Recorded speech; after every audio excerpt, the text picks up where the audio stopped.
Hello students, let us continue with the proof of this Wilson theorem. And the proof of the theorem is, first of all, the statement of the theorem. What is the statement? Statement is, if p is prime number, then p minus 1 factorial, ध्यान रखना ये, p minus 1 factorial is congruent to 1 minus 1 modulo p, minus 1 modulo p, ध्यान रखना, ठीक है. So this is the statement. and देखिए जरा किस तरीके से इसको प्रूव किया है यहाँ पे.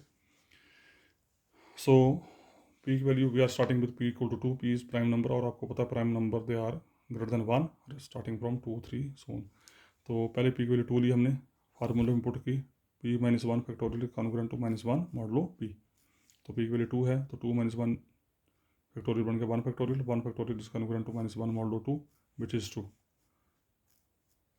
हाउ इट इज़ ट्रू पता ना. कॉन्ग्रुएंसी का मतलब क्या होता है, a is congruent to b modulo n का मतलब this number divides difference of this two. तो इन दोनों का डिफरेंस क्या बन जाएगा 2, सो 2 डिवाइड्स 2.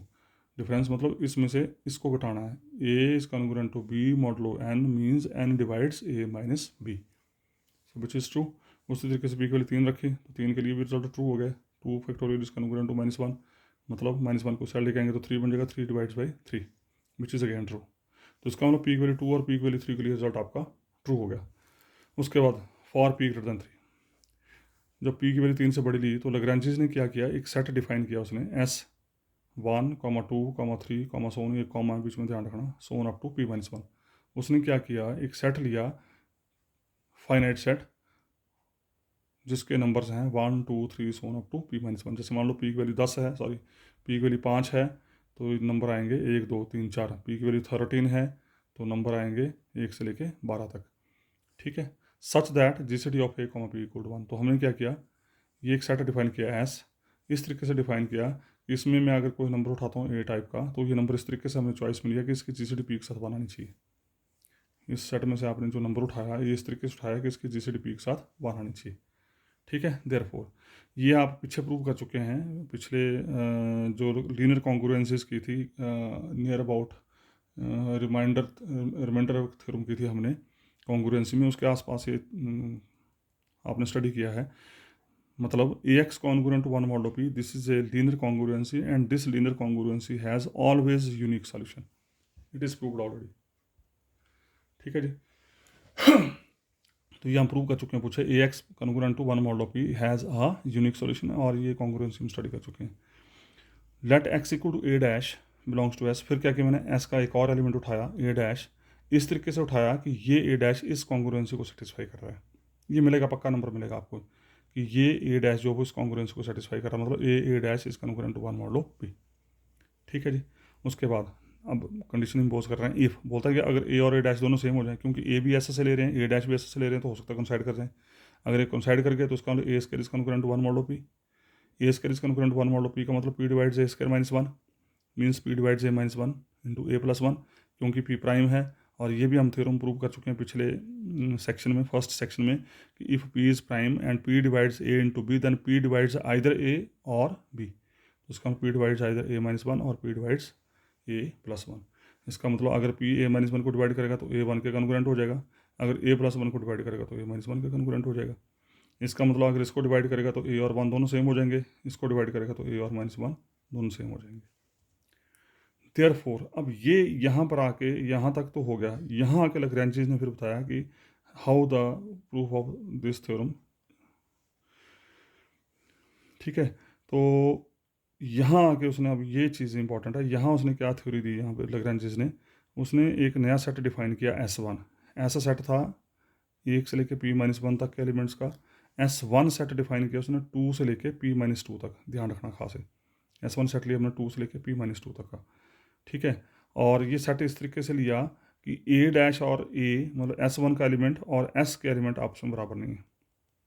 मतलब ये जो a डैश आपने s में लिया था और ये a में जो S1 में ले रहा हूँ, ये इस तरीके से लेना कि दोनों आपस में बराबर हैं. There exist a dash not equal to a in S1 such that a dash is congruent to 1 modulo p. फिर चॉइस ली उसने यहाँ पे आगे, मैं फिर रिपीट कर रहा हूँ. ऐसा सेट लिया था उसने, ये a डैश उसने लिया था ऐसा सेट में. अब S1 सेट मैंने डिफाइन किया ये, और S1 में मैंने एक एलिमेंट इस तरीके से उठाया कि वो इस a डैश के बराबर ना हो, एक चीज़. और दूसरी चीज़, ये a डैश 1 के कॉन्ग्रुएंट है अंडर मॉडलो p, वो हम पहले बोल चुके हैं ऊपर. फिर क्या किया इसने यहाँ पे लैग्रेंजेस ने कि ये जो S1 सेट उठाया इसने यहाँ पे, इसकी खासियत ये थी यहाँ पर कि this is the set whose number of elements are even numbers. एक बात, गिनती में इवन थे ये। दूसरी बात इसकी खासियत ये थी कि ये नंबर पेयर वाइज अकर कर रहे थे। पेयर वाइज अकर करने का मतलब, मान लो यहाँ पर 10 एलिमेंट हैं, तो इसमें से 5 एलिमेंट जो थे, कोई 5 जो थे वो बाकी किन्हीं 5 के कॉन्ग्रुएंट आ रहे थे 101%। तो वो इसने यहाँ पे बोला therefore S1 can be arranged as. तो S1 में एक तो नंबर ऑफ एलिमेंट्स इवन थे, मतलब गिनती इवन थी, मतलब गिनती में इवन नंबर थे। दूसरी बात, ये जो इवन नंबर थे ये पेयर वाइज यहाँ पर आकर कर रहे थे। पेयर वाइज मतलब अगर इसमें 8 एलिमेंट हैं तो इन 8 में से कोई 4 बाकी 4 के कॉन्ग्रुएंट आ रहे थे। तो ये कुछ ऐसी स्थिति थी। S1 can be arranged as A1 B1 A2 B2 and so on AT BT where T is equal to P-3/2। तो टी की वैल्यू जो है इट इज़ P-3/2। मैं आपको एग्जांपल करके बताऊंगा यहाँ पे। सच दैट ये पेयर वाइज अकर करते कि A1 B1 की गुणा 1 के कन्गुरेंट आ रही थी, A2 B2 की गुणा 1 के कन्गुरेंट आ रही थी under modulo P, and AT BT की गुणा 1 के कन्गुरेंट आ रही थी अंडर मॉडलो P। तो ultimately A1 B1 A2 B2 AT BT जब इन सबको मल्टीप्लाई किया आपस में तो ये पूरा सेट ये बन रहा था। पूरा सेट ये बनने का मतलब ये बन रहा था पूरा, मतलब 2 into 3 into 4 into so on up to P-2 is nothing but this is equal to A1 into B1 A2 into B2 सोन AT इंटू BT। या यू कैन से कि जब इनको आपस में मल्टीप्लाई किया गया तो this is nothing but this is it self the member of all the members of the set S1। कैसे, मैं प्रैक्टिकली बताता हूँ आपको, ज़रा देखो ज़रा प्रैक्टिकली मैंने एग्जाम्पल किया है यहाँ पे। देखिए ज़रा ध्यान से देखना ज़रा आपने। ये देखो मैंने ऐसा सेट लिया, S1 सेट लिया। S1 सेट क्या है आपका, 2 से स्टार्ट है P-2 तक, लेट P इक्वल 13। ठीक है, एग्जाम्पल से आपको ज़्यादा क्लियर हो गया। P की वैल्यू ले ली मैंने 13, तो इसका मतलब S1 में एलिमेंट हो गए 2 से लेके 11 तक। 2 से लेके 11 तक एलिमेंट हो गए। तो 2 से लेके 11 तक कितने एलिमेंट बने, ये बने आपके 10 एलिमेंट। 10 एलिमेंट मतलब कितने पेयर बने, P-3/2। अभी बताया ना हमने, यहाँ बताया हमने कि T की वैल्यू होगी P-3/2, मतलब कितने पेयर बनेंगे, P-3/2 पेयर बनेंगे। तो यहाँ पे P की वैल्यू कितनी थी 13, 13 minus 3 divided by 2 equal to 5 pairs. मतलब ये जो 10 एलिमेंट हैं इनके 5 पेयर बनेंगे। 5 पेयर ऐसे बनेंगे मतलब इसमें से कोई 5 एलिमेंट जो होंगे वो बाकी 5 एलिमेंट के कॉन्ग्रुएंट होंगे। देखो ज़रा कैसे होंगे, ये देखो ज़रा, जैसे मैंने ले लिया 2 3 4 5 6, 5 एलिमेंट लिए इस सेट के, इस सेट के 5 एलिमेंट लिए 2 3 4 5 6। अब बाकी जो 5 बचे, बाकी बचे 7 9 10 8 11। आप चेक कर सकते हैं। तो ये A1 into B1 A2 into B2 A3 into B3 A4 into B4 A5 into B5 type का बना। अब बेसिकली रिजल्ट क्या बना कि दिस 2 इंटू 7, ये जो 2 3 4 5 है, मैंने 5 एलिमेंट लिए। मैंने क्या बोला, ये 5 एलिमेंट जो थे, बाकी जो 5 बचे उन 5 में से एक एक इनके साथ एडजस्ट होकर मल्टीप्लाई करके 1 के कन्करेंट आ रहा था। करके देख लो चाहे। 2 इंटू 7 कितना बना 14, 14 minus 1 is 13, 13 divide by 13। 3 into 9 is 27, 27 minus 1 is 26, 26 जो 13 से डिवाइड होता है। 4 into 10 is 40, 40 minus 1 is 39 divided by 13। 5 into 8, ये आप खुद देखना। आपने इस सेट में से, ये जरूरी नहीं ये लेना, आप इस सेट में कोई भी 5 नंबर उठा लो इस साइड, जो मर्जी 5 उठा लो, जो मर्जी 5 इस साइड लिख लो, फिर बाकी जो बचे वो इधर आपने लिखने हैं, वो अपने आप एडजस्ट होंगे। तो इधर वाले इनको नाम दे दिया हमने A1 A2 A3 A4 A5। तो जो इधर बचे उनको नाम दे दिया B1 B2 B3 B4 B5। तो ये हमारे पास कितनी कॉन्ग्रुएंसी बन गई, 5 कॉन्ग्रुएंसी बन गई। मतलब यहाँ पर जो एलिमेंट्स होंगे, यहाँ पर जो एलिमेंट्स होंगे वो गिनती में इवन होंगे और उनके पेयर आपको ग्रांटेड मिलेंगे, और जितने पेयर बनेंगे उतने आपके यहाँ पे कॉन्ग्रुएंसीज बनेंगे। और अल्टीमेटली जब आप इन कॉन्ग्रुएंसी को आपस में गुणा करेंगे, मल्टीप्लाई करो उनको, जरूरत मल्टीप्लाई करेंगे तो क्या होगा, इसकी गुणा इसके साथ, फिर इसके साथ, फिर इसके साथ, फिर इसके साथ, and this multiplication is nothing but क्या, multiplication of all the elements of this set। 2 into 3 into 4 into 5 into so on up to 11 is itself equal to multiplication of these pairs, and multiplication of these elements is congruent to 1। ठीक है, तो यही same चीज़ यहाँ पे की है हमने। यहाँ क्या किया, ये पेयर बनाए थे A1 B1 A2 B2 AT BT। तो A1 into B1 is congruent to 1, जैसे भी बताया मैंने एक एग्जांपल। और जब आप इनको गुणा करेंगे, इन पेयर्स को गुणा करेंगे, तो this multiplication is nothing but this is the multiplication of members of this set S1। तो सेट के एलिमेंट क्या है 2 3 4 सोन P-2, तो 2 3 4 so on up to P-2, and this multiplication is nothing but this is your P-2 factorial. 2 से लेके 1 तो multiply होगा, तो 1 से लेकर P-2 तक के एलिमेंट की मल्टीप्लिकेशन क्या मिल जाएगी, P-2 का फैक्टोरियल। ठीक है जी। p-2 का फैक्टोरियल बन गया है। p-2 का factorial is congruent to 1 mod of p। फिर उसके बाद दोनों साइड हमने p-1 से मल्टीप्लाई कर दिया। दोनों साइड p-1 से जैसे मल्टीप्लाई किया तो बन जाएगा p-1 फैक्टोरियल। ये p-1 आ गया, p-1 को p से डिवाइड कर दो, p-1 को p से डिवाइड किया तो रिमाइंडर आ गया -1। यही हमने प्रूव करना था। ठीक है जी। तो this is the Wilson theorem. अब इसका converse part, converse is also true. What is the converse of Wilson theorem? Converse says if p is greater than 1 is any prime and p-1 factorial is congruent to -1 mod of p, then p is prime। Sorry, हाँ, p prime prove, अगर p को positive number लें हम और ये इस relation को satisfy कर रहा है तो हमने प्रूव करना है p प्राइम है। तो दिस इज कन्वर्स पार्ट। तो जो लेके चला है, जो दे रखा है उसको लेके चलते हैं। तो p-1 factorial is congruent to -1 mod of p लेके चले। इसका मतलब p डिवाइड्स दिस माइनस हो गया प्लस, इसको हमने रिटेन कर दिया यहीं पे। अब हमने प्रूव करना है कि p प्राइम है। हम मान के चल पड़े कि p प्राइम नहीं है। ये possible that p is not prime means p is composite number. Composite है तो फैक्टर होंगे इसके, तो ले लिया हमने k और d फैक्टर। और फैक्टर की खासियत क्या होगी कि ये k और d p से छोटे होंगे और 1 से बड़े होंगे। ये कॉमा बीच में ध्यान रखना है, k d belongs to z। ठीक है जी। अब डिविजिबिलिटी की definition, if p is equal to k d then दिस d divides p, even k also divides p, d divides p, तो d lies between 1 and p। तो from 1 and 2 देखो ज़रा, अब देखो ज़रा यहाँ पर क्या है, डी पी को डिवाइड कर रहा है, पी जो है उसको डिवाइड कर रहा है, तो ट्रांजिटिविटी क्या बोलती है, if a divides b, b divides c, then a divides c, तो डी डिवाइड्स दिस नंबर। ठीक है, इसको हमने नंबर 3 दे दिया। Again D lies between 1 and P, इसका मतलब अगर डी 1 और पी के बीच में है तो इसका D must be p-1, D is always equal p-1 या p-1 से छोटा। अब ये तुमने सोचना है कि अगर d की वैल्यू p-1 या p-1 से छोटी है तो this d always divides p-1 factorial. आप न्यूमेरिकली भी सोच सकते हैं इस चीज़ को कि अगर d की वैल्यू p-1 के बराबर है या d की वैल्यू p-1 से छोटी है तो this d always divides p-1 factorial. आप चेक कर सकते हैं, न्यूमेरिकली देख सकते हैं इसको कैसे। आप सोच लीजिए कोई भी नंबर, d क्या दे रखा है, p से छोटा, p प्राइम नंबर है, p हमने प्राइम प्रूव करना है तो बात की बात है। हमने बोला डी पी को डिवाइड करता है, तो ले लीजिए कोई भी नंबर, जैसे मान लो 4 जो है वो किसको डिवाइड करता है, 24 को डिवाइड करता है। तो हमने बोला क्योंकि डी क्या है, 1 less than D is less than equal to p-1, तो p कितना लिया हमने 24 जैसे फॉर एग्जांपल, तो डी कितना बन गया, D is less than equal to 23, ये बना। अगर डी की वैल्यू 23 है या 23 से छोटी है, डी कितना है 4, डी कितना है 4, तो दिस 4 ऑलवेज डिवाइड्स 23 फैक्टोरियल। क्या दिक्कत है, क्योंकि इस 23 फैक्टोरियल में 4 आएगा ही आएगा। जब 23 फैक्टोरियल को खोलेंगे तो 23 फैक्टोरियल क्या होगा, 1 से लेकर 23 तक के नंबर्स की गुणा और उसको 4 पक्का डिवाइड करेगा। ये यूनिवर्सली ट्रू रिजल्ट है। तो अल्टीमेटली बोलने का मतलब ये हुआ कि अगर डी p-1 या p-1 से छोटा है तो this D always divides p-1 factorial.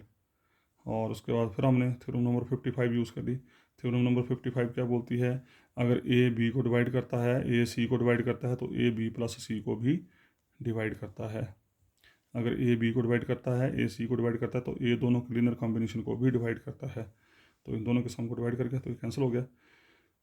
इसका मतलब डी डिवाइड्स पी। ठीक है जी, डी डिवाइड्स पी नहीं, डी डिवाइड्स 1, डी डिवाइड्स 1, यहाँ पर 1 आएगा, p नहीं आएगा ये। तो d divides 1 which is contradiction. क्यों, क्योंकि d 1 से बड़ा है, d 1 से बड़ा है तो कॉन्ट्राडिक्शन, इसका p is prime number. So this is the converse of the theorem. उसके बाद नेक्स्ट पार्ट है एक C part, this is again very important part. ये बोलता है कि इस तरह की आपको क्वाड्रेटिक कॉन्ग्रुएंसी दे रखी है, x² + 1 congruent to 0 modulo p, तो इस कॉन्ग्रुएंसी के पास अगर सोल्यूशन है तो p1 के कॉन्ग्रुएंट होगा अंडर मॉडलो 4। और converse is also true, means अगर p1 का कॉन्ग्रुएंट है अंडर मॉडलो 4 तो इस कॉन्ग्रुएंसी के पास हमेशा यूनिक सोल्यूशन होगा। ठीक है, तो देखते हैं बारी बारी से। तो हम पहले लेके चल पड़े कि इस कॉन्ग्रुएंसी के पास सोल्यूशन है, प्रूव करना है p is congruent to 1 modulo 4। Since x equal to A is solution of this congruency, तो इसका x इक्वल टू इसको सेटिस्फाई करेगा, तो a² + 1 is congruent to 0 modulo p, इसका a² is congruent to -1 modulo p। इसका मतलब ये हुआ कि स्क्वायर इज नेगेटिव, और स्क्वायर नेगेटिव है तो इसका मतलब पॉसिबल नहीं है, पॉसिबल नहीं तो इसका p a को डिवाइड करेगा नहीं। इसका मतलब अगर p a को डिवाइड नहीं करता है तो इनकी GCD 1 के बराबर है। डिवाइड नहीं करने का मतलब क्या हुआ, कॉमन कुछ भी नहीं है, कॉमन कुछ नहीं, GCD 1 है। और पी और ए की जीसीडी 1 है तो फॉर्मेट थ्योरम क्या बोलती है, if GCD of P comma A equal to 1 then A raise to power P minus 1 is congruent to 1 mod of P by Fermat theorem.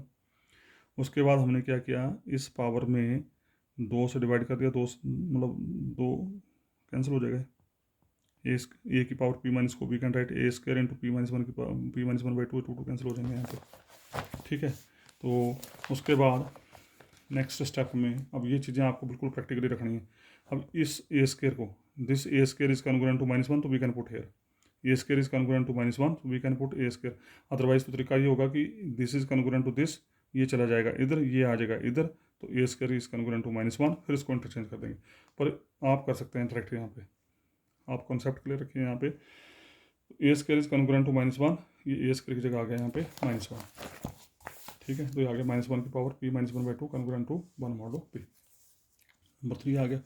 उसके बाद since p is an odd prime, दे रखा आपको it is odd prime, ध्यान रखना। ये हम theorem number 5 first section में क्वेश्चन नंबर 5 का फर्स्ट पार्ट प्रूव कर चुके हैं कि अगर कोई ऑड प्राइम है तो उस ऑड प्राइम को हम या तो 4k + 1 लिख सकते हैं या 4k + 3 लिख सकते हैं। मतलब any odd number is always written as either 4k + 1 और 4k + 3। क्वेश्चन नंबर 5 का first part you can see in the section first, ठीक है। तो क्योंकि पी ऑड प्राइम है तो उसका पी की वैल्यू या तो 4k + 1 होगी या 4k + 3 होगी। तो देखते हैं बारी बारी से, पहले पी की वैल्यू 4k + 3 लेके चलते हैं। देन फॉर सम के, ये क्वेश्चन नंबर 3 इम्प्लाइज पी की वैल्यू 4k + 3 रखो यहाँ पे, ज़रा ये होल्ड ही नहीं करेगा रिजल्ट, ठीक है। जब पी की वैल्यू 4k + 3 यहाँ रखेंगे तो this result does not hold, check करके देखते हैं ज़रा। तो -1 की पावर पी माइनस 1 बाई 2 लेके चले, ये वाली पी की वैल्यू 4k + 3 रखी और इसको सॉल्व करके आ गया -1। तो इसका मतलब this is nothing but this is your -1 if P equal to 4k + 3। तो इसका मतलब -1 is congruent to 1 which is not possible, क्योंकि -1 कॉन्ग्रुएंट टू 1 का मतलब होगा p divides -2, p divides -2 which is not possible, ठीक है। क्योंकि p ऑड प्राइम है, तो ऑड प्राइम है तो ऑड प्राइम कभी भी 2 को डिवाइड करेगा नहीं। इसका मतलब p की वैल्यू 4k + 3 नहीं होगी, तो इसका मतलब क्या होगा, p की वैल्यू 4k + 1 होगी। p की वैल्यू 4k + 1 होगी तो उसका मतलब क्या हुआ, what it mean, p - 1 = 4k, यहाँ से स्टेप खाली वहाँ पे p = 4k + 1 means p is -1 = 4k, 4 divides p - 1, 4 divides p - 1 mean p is congruent to 1 mod 4। यही मैंने प्रूव करना था। कन्वर्स लेके चले, p is congruent to 1 mod 4 prove करना है। If it is then we will prove x² + 1 congruent to 0 mod p। इसके पास solution होगा, मतलब x की कोई ना कोई वैल्यू होगी जो उसको सेटिस्फाई करेगी। देखते हैं ज़रा, तो p congruent to 1 mod 4 लेके चले। नाउ अब ध्यान से देखना ज़रा, फिर हमने विल्सन थ्योरम की एप्लीकेशन अप्लाई करनी, कौन सी वाली, जो मैंने अभी आपको लग्रेंजेस वाली बताई थी, कैसे लग्रेंजेस ने बीच में रिजल्ट जो था वो यूज़ किया था। ये बड़ा एप्लीकेशन मैंने अप्लाई करनी है कि अगर सेट में नंबर ऑफ़ एलिमेंट्स इवन हैं तो विल्सन थ्योरम ये बोलती है कि वो इवन नंबर ऑफ़ एलिमेंट्स को हम पेयर वाइज लिख सकते हैं। इट इज़ वेरी इंपॉर्टेंट, इसको हम पेयर वाइज लिख सकते हैं। कौन सा नंबर किसके साथ एडजस्ट होगा वो अपने आप एडजस्ट करेगा। जैसे 2 7 के साथ एडजस्ट हो रहा है, 3 9 के साथ हो रहा है, 4 10 के साथ हो रहा है, 5 8 के साथ हो रहा है, 6 11 के साथ हो रहा है। तो एक साइड आप 5 नंबर लिख लो अपनी मर्जी से, अपनी इच्छा से जो मर्जी 5 नंबर लिख लो, दूसरी साइड 5 नंबर आपको मिलेंगे। तो कहने का मतलब ये नंबर जो है ये हमेशा पेयर वाइज आकर करेंगे। तो ये सेम एप्लीकेशन हम बार बार अप्लाई करेंगे। अब तो मैं p - 1 फैक्टोरियल लेके चला, this is equal 1 × 2 × 3 × so on up to p - 2 × p - 1। उसके बाद इसको मैंने फिर थोड़ा एक्सटेंड करके लिखा 1 2 3, ये p - 1 पूरे का बटा 2 है, ये पूरे का बटा 2 है। p - 1/2, p + 1/2 बीच में आएंगे नंबर यहाँ पे, सोन p - 2 सोन p - 1। अब ये एक लिस्ट से लेके p - 1 तक ये इवन नंबर है, ध्यान रखना है। p अगर प्राइम है, कोई प्राइम ले लो आप, कोई भी प्राइम नंबर ले लो, 1 से लेके p - 1 तक ये आपके इवन नंबर होंगे। अगर ये इवन नंबर हैं तो ऑटोमेटिकली यहाँ पर ये पेयर बनेंगे। मान लो यहाँ पर अगर 10 एलिमेंट हैं तो 10 में से 5 एलिमेंट जो हैं बाकी 5 के साथ अपना पेयर बनाएंगे, जो हमने विल्सन थ्योरम में एप्लीकेशन की थी। नाउ अब देखते हैं ज़रा, रिवर्स ऑर्डर से चल रहा हूँ मैं। तो यहाँ पेयर बनेंगे ये बड़े, मैं पहले बताता हूँ आपको। 1 से लेके p - 1/2 तक का सेट एक बनेगा और p + 1/2 से लेके ये अलग बनेगा। जो पेयर जैसे यहाँ बने थे, जो पेयर यहाँ बने थे, यहाँ पेयर कैसे बने थे, 2 3 4 5 6 एक सेट बना था, 7 9 11 8 10 एक सेट बना था। तो ये पेयर जो इसके साथ एडजस्ट होंगे। तो सेम इज हेयर, ये जो 1 से लेके p - 1/2 तक एलिमेंट है वो इनमें से किसी एक, इस सेट का जैसे 1 हो सकता है इसके साथ पेयर बनाए, 1 हो सकता है दूसरे के साथ पेयर बनाए, 2 हो सकता है लास्ट के साथ पेयर बनाए। तो इस तरीके से ये पेयर बनेंगे। तो हमने क्या किया, हमने सॉल्व किया पहले इनको। तो p minus one is congruent to minus one modulo p, you can check this minus this divided by p। p minus two is congruent to minus two, congruent to का मतलब कि p माइनस वन को p से divide किया तो remainder आया minus one, p minus two को p से डिवाइड किया तो रिमाइंडर आया माइनस टू। उसी तरीके से सोन लास्ट में क्या है, उल्टा चल रहे हैं, p plus one by two is congruent to minus time p minus one by two modulo p। इसको इधर लेके जाओ तो इन दोनों के डिफरेंस को p डिवाइड करता है। So by repeated application of Wilson theorem arranging the factors we get, अब अरेंज करें उनको तो इसका मतलब क्या हुआ कि इन सब की गुणा जो कि p माइनस वन फैक्टोरियल थी, this is congruent to pairwise occur करेंगे। अब देखो जरा, ये सेट इस सेट के किसी एलिमेंट के साथ पेयर बनाएगा, है ना। तो ले लीजिए, तो वन से वन पेयर बना रहा है माइनस वन के साथ, टू पेयर बना रहा है माइनस टू के साथ, थ्री पेयर बना रहा है माइनस, बनाएगा पक्का कोई ना कुछ बनेगा। तो वन इसका minus one into two into minus two so on p minus one by two is minus time p minus one by two. मतलब ये लिखो या ये लिखो, एक ही बात है। मतलब वन का पेयर p माइनस वन के साथ लिखो या वन का पेयर माइनस वन के साथ लिखो, एक ही बात है। क्यों? क्योंकि p minus one is congruent to minus one. Two का पेयर p माइनस टू के साथ लिखो या p माइनस टू की जगह माइनस टू लिखो, क्योंकि p minus two is congruent to minus two. तो वही लिखा है यहाँ पे हमने, one two three so on up to p minus one by two का पेयर बन गया minus one minus two minus three so on minus time p minus one by two के साथ। ठीक है जी, क्लियर हो गया। अंडर मॉडल p, इसके साथ मॉडल पीछे पड़ा एज इट इज़।